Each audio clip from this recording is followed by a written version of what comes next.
તમે પાણીપુરી ગમે એટલી આપો, 3 પાનનો વડ છે આમાં હે ને ત્રીજ આજનો સુવિચાર નથી કે hey guys, welcome back to my channel. Good afternoon, જય શ્રી કૃષ્ણ, જય સ્વામિનારાયણ. સ્વાગત છે તમારું મારા આજના એક નવા બ્લોગમાં. તો આજે આપણે બ્લોગની શરૂઆત બપોરે થઈ છે, એટલે મેં તમને ગુડ આફ્ટરનૂન કીધું છે. બપોરના 12 વાગી ગયા છે આજે, અને આજે છે સંદીપને રજા. કેમ સંદીપ?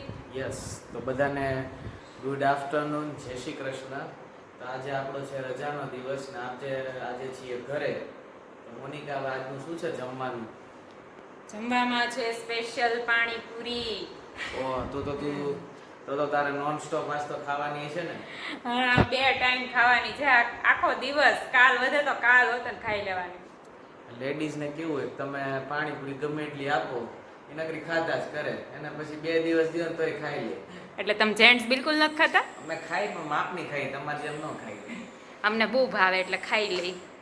ખાઈ લેવા જેટલા દિવસ આપે ને એટલા દિવસ ભાવે. તો જો અમે જમવા માટે બેસી ગયા છીએ. તો જો જમવામાં લીધું છે ગળું દહીં, બટેકાનો માવો, કાંદા ટામેટા, સેવ, પાણી અને મેઇન પૂરી. તો ચાલો બધા પાણીપુરી ખાવા. અમે લોકો છે ને આ બાલ્કનીમાં બહાર બેઠા હતા. તો મોનિકા, આપણે અહીંયા 3 પાનનો વડ છે કે શું? એવું કેમ લાગે? એમની 3 પાનનો વડ ઘરમાં થોડી વાવું કઈ. અરે આમાં છે ને 3 પાન જ રે, કોઈ દી વધતા જ નથી, એટલા માટે. નહીં, અળવીના પાન છે, પાત્રાના આવે ને ઈ છે, પણ એમાં ચોથું પાન આવતું જ નથી. ચોથું આવે ને કે એક ખરી જાય છે, તે એકદમ પીળું થઈ જાય એટલે આપણે ઓટોમેટિક. આપણા ઘરનો છે ને 3 પાનનો વડ છે, આમાં ત્રીજું ચોથું પાન જ કોઈ દી ન દેખાય. કોને ખબર આવ્યો ને તે દિવસનું ચોથું પાન આવતું જ નથી. 3 જ પાન થાય છે. ચોથું પાન આવે ને એટલે પેલું હોય ને જૂનું ઈ ખરી જાય. એટલે 3 પાનના વડની કહાની જેવું થઈ ગયું આપણે ઘરમાં. તો અમે આજે મંદિરે આવી ગયા છીએ, અને મંદિરનો આજે તમને સીન બતાવું. જો ઉપરથી 2 ઝાડની ડાળી ભેગી થઈ ગઈ છે ને એટલે મસ્ત દેખાય છે.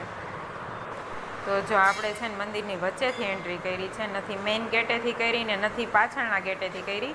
એટલે અડધું મંદિર તમને આગળ દેખાય છે ને અડધું મંદિર પાછળના ભાગમાં છે. તો એ પછી હું ક્યારેક બીજા વિડીયોમાં તમને બીજું અડધું મંદિર બતાવીશ.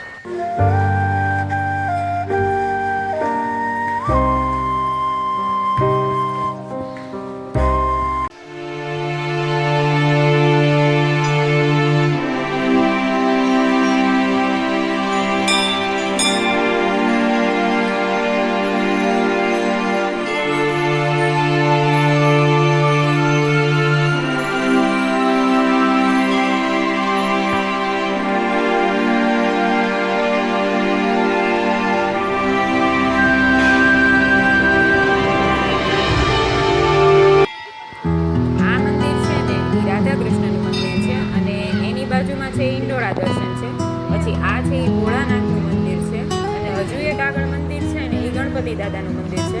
તો આ ભોળાનાથનું મંદિર અને ગણપતિ દાદાનું મંદિર હજુ હમણાં જ બન્યા છે, પણ રાધા કૃષ્ણનું મંદિર જૂનું છે ઘણું. અને ભોળાનાથના મંદિરની આરતીના દર્શન કરવાનું તમે ચૂકતા નહીં.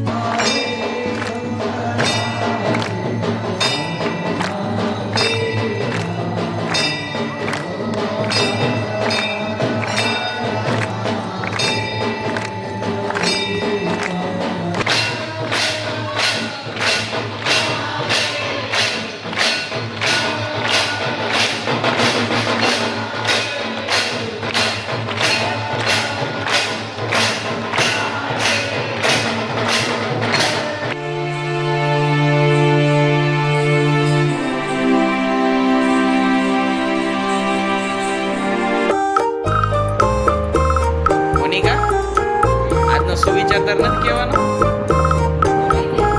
શું છે આજનો સુવિચાર? આજે મેં સવારે જ વાંચ્યો હતો. એ સુવિચાર એવો છે કે સરસ વાતો કરતા શીખો હંમેશા, કારણ કે આપણી વાતો કોઈની માટે દવા બને છે.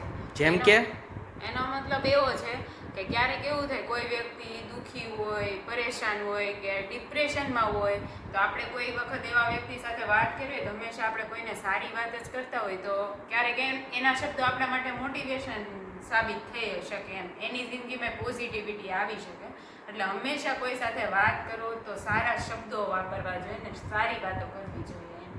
તો બસ જો આપણે બપોરના 12 વાગી ગયા છે અને જમવાનો ટાઈમ થઈ ગયો છે. તો આપણે આપણા વિડીયોનો આજે અહીંયા જ એન્ડ કરીએ છીએ. તો તમને જો મારો વિડીયો જોવા ગમતા હોય તો મારી ચેનલને સબસ્ક્રાઈબ, મારા વિડીયોને લાઈક અને શેર કરવાનું ના ભૂલતા. તો મળીએ ત્યાર પછી આપણે કાલે નવા વિડીયોમાં. ત્યાં સુધી બધાને બાય બાય, જય શ્રી કૃષ્ણ.